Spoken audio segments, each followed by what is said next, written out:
થોડાક દિવસ પહેલાં મેં તેલ બનાવ્યું હતું ને એ મેં કીધું હતું કે એનું રિઝલ્ટ કેવું આવે છે ને હું તમને પછી કહીશ. પહેલાં હું વાપરું કેવું છે એમ. જોકે એ વિડીયો બહુ હાલી ગયેલો છે એમ તો થોડોક, ન જોયો હોય તો જોઈ લેજો. અને જો આ તેલનું રિઝલ્ટ તો બહુ જ મસ્ત. મને તો એવું જ લાગતું હતું અમારે એ બાજુ ડુંગરને એવું રહ્યું કે નહીં, એટલે મને એવું જ લાગે આમ એવું જ વાતાવરણ ને આમ એવું ચોખ્ખું બધું વાતાવરણ હતું. અને જો અત્યારે તો ફરવાનું બહુ મજા આવે એવું આમ મિની સાપુતારા જેવું છે બધું, કેમ કે અત્યારે બધું આમ લીલું હોય કે નહીં. જય શ્રી કૃષ્ણ, જય માતાજી બધાને. અને આજે કાકા મારે વરસાદી માહોલ છે સુરતમાં. જો આજનો આવો માહોલ છે બધે વરસાદ જેવો. વરસાદ થઈ ગયો છે ચાલુ અત્યારમાં, 2-3 દિવસ થા નહોતો.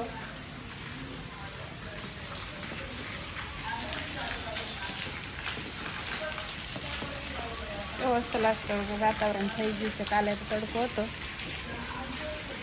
આજ પાછો વરસાદ છે. ઝાડવાને સારું થઈ જાય જો વરસાદ આવે ને એટલે પાણી પાવાની જરૂરત ન પડે. મારા ફોનમાં એક સમસ્યા થઈ ગઈ છે, ચાર્જિંગ નથી થતું. કાલનું નથી થતું ચાર્જિંગ. તો આજ તો વિડીયો અપલોડ થાય તો સારું 6 વાગે એવું છે. વીમાવાળું છે થોડું, ચાર્જિંગ નથી થતું. ચાર્જિંગ જાજુ છે નહીં આમાં, તોય વિડીયો તો ઉતારું છું. જે થાય એને રંધાઈને તૈયાર થઈ ગયું છે ને દીદી જે આવી નથી એવું છે. રોટલા બની ગયા છે. એમાં શાક રીંગણા બટેટાનું કરી નાખ્યું છે.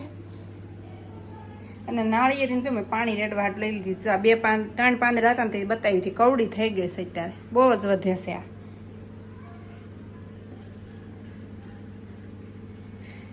કેવી વધતી જ જાય છે. એમાં રેડી દઈએ પાણી આપણે. પાણી જો નથી રહ્યું હવે. ના મૂળિયા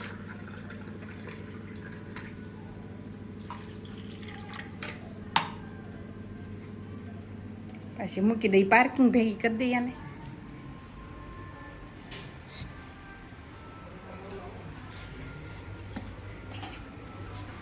કેવી અસલ થઈ ગઈ છે. એ થોડાક દિવસ પહેલાં મેં તેલ બનાવ્યું હતું ને એ મેં કીધું હતું કે એનું રિઝલ્ટ કેવું આવે છે ને હું તમને પછી કહીશ. પહેલાં હું વાપરું કેવું છે એમ. જોકે એ વિડીયો બહુ હાલી ગયેલો છે એમ તો થોડોક, ન જોયો હોય તો જોઈ લેજો. અને જો આ તેલનું રિઝલ્ટ તો બહુ જ મસ્ત છે. મારા વાળ ખરતા અટકી ગયા છે. જો આવું તેલ છે. હજી તો આટલી બોટલ ખાલી કરી છે. 2 વાર નાખ્યું. આ મેં 2 વાર નાખ્યું તોય ઘણું મારે આમ ફેર પડી ગયો છે વાળમાં. દીદીને ખરતા અટકી ગયા છે વાળ બહુ, એને બહુ ખરતા, મારે બહુ ખરતા, એટલા ખરતા ને વાળ બેયને આમ થોડોક ફેર પડી ગયો છે. એટલે હજી અમારે પાછું બનાવવું છે તેલ. હજી આ ખૂટે ને ત્યાં એ પહેલાં આ ફેરે ટોપરાનું બનાવવાનું છે. જોકે ટોપરાનું તેલ મારી પાસે છે જ તે, આ ફેર મારે એ તેલ બનાવવાનું છે ટોપરાનું. અને આજે 2 દી પહેલાં એમ રવિવારે ગયા હતા આ બાણુભા ડુંગર કહેવાય નહીં ને, એનો નજારો એકવાર તમે જોયો હોય ને બહુ જ મસ્ત. આમ એવું લાગે કે અસલ આપણે આમ દેશમાં વહેવા હોય ને એવું લાગે. આમ મને તો એવું જ લાગતું હતું. અમારે એ બાજુ ડુંગરને એવું રહ્યું કે નહીં, એટલે મને એવું જ લાગે આમ એવું જ વાતાવરણ ને આમ એવું ચોખ્ખું બધું વાતાવરણ હતું. ને જો અત્યારે તો ફરવાનું બહુ મજા આવે એવું આમ મિની સાપુતારા જેવું છે બધું, કેમ કે અત્યારે બધું આમ લીલું હોય કે નહીં, એટલે આમ બહુ મસ્ત છે. લોકેશન બહુ મસ્ત છે ત્યાંનું. વિડીયો ન જોઈ લેજો, મૂકેલો છે આની આગળનો વિડીયો છે એ. જોકે બહુ જ મસ્ત છે. અને આજ તો ગરમી એટલી છે. અને વરસાદ જો સવારમાં સારો હતો પણ તો ગરમી નથી મળતી હશે, ગરમી બહુ જ છે. અને આજ તો પાછું જાગરણ છે દશામાં વાળાનું બધાયનું. તો રંધાઈને બધું તૈયાર થઈ ગયું. દીદી આવી ગઈ છે અને જો શેષ કાઢે છે આમાં, ગોળ ને શેષ ને એવું ખાય છે. અને આમાં છે છાશ, રોટલા, કાંદા લઈ લીધા છે, લીંબુ નાખશું. જોકે ખાટા મીઠા હોય તો જ મજા આવે ને. આ રીંગણા બટેટાનું શાક પણ થઈ ગયું છે. તો મસ્ત બધું રંધાઈને થઈ ગયું છે તૈયાર. તો હાલો બધા જમવા, આપણે પણ જમી લઈએ હવે. ભૂખ લાગી છે બહુ જ, 1:30 વાગી ગયો છે તો. મમ્મી હાલો આપણે રાખડી લેવાના જાવું. રાખડી લેવાની સાવું છે. આ દેહની તો મેં મેકલી દીધી. રોહિત મામા આવ્યા હતા એના આરે જે ઉઠ્યા છે ને તે આમ થોડુંક આંખીમાં ઓલું નથી બહુ.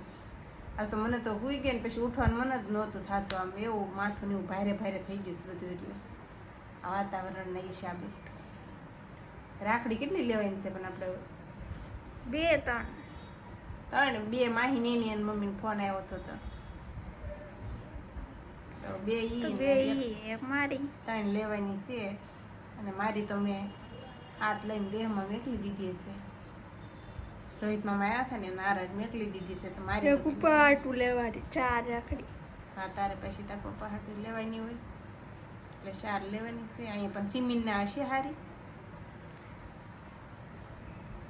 જોઈએ સાવાનું હોય સવા પછી. જોઈએ જો હારી લાગશે તો લેશું એવું કરશું નગર પછી હવે સુરતથી મંગાવવી પડશે કા એવું કરી તો તૈયાર થઈ જાય માથું બાથું ઓળીને ને વિડીયો પૂરો કરી દઈએ કેમ કે 5 તો વાગવા આવ્યા છે 6 વાગે વિડીયો અપલોડ આપણો કરવાનો હોય વિડીયો અપલોડ કરીને પછી જઈએ. આજનો વિડીયો આટલો જ તે મિની બ્લોગ જેવો શોર્ટ વિડીયો આવશે તો લાઈક શેર ને સબસ્ક્રાઈબ કરી દેજો.